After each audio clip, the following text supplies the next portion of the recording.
耶稣被钉在十字架后的第3天，是一个星期天的一大早，有3个妇女伤心的带着香膏来到耶稣埋葬的坟墓旁，吊高耶稣的身体。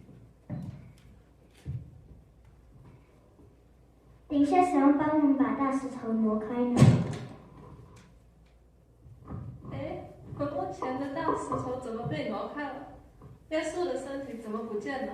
怎么只剩下包裹身体的布？你是谁？你们怎么在死人坟墓里面找活人呢？他已经复活了，他以前就告诉你们，他被钉在十字架后的第3天后会复活。太好了，我们快点把这好消息告诉耶稣的学生吧。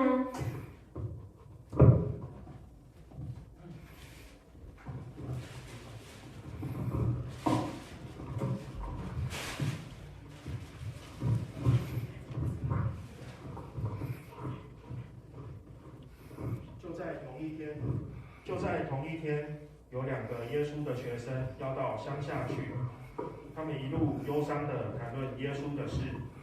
有一个路人走近他们，耶稣这样被钉在十字架，实在太可怜了。2位先生，你们在讨论些什么呢？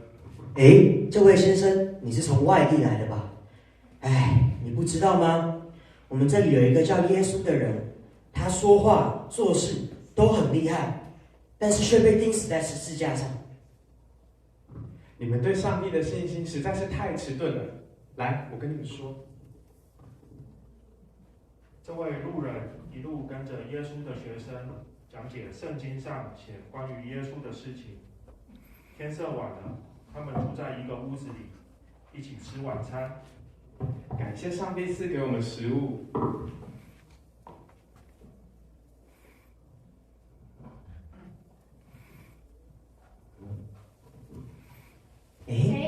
难道他就是耶稣？人呢？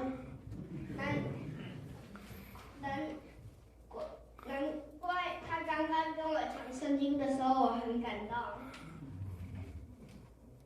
原来他就是耶稣。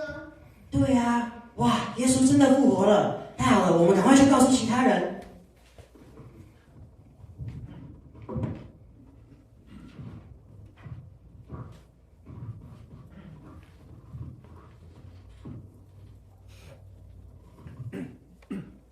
耶稣的2个学生赶快回到耶路撒冷，告诉其他人这个好消息。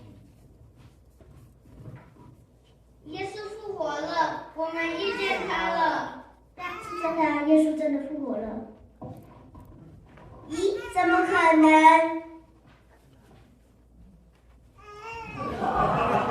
愿你们平安。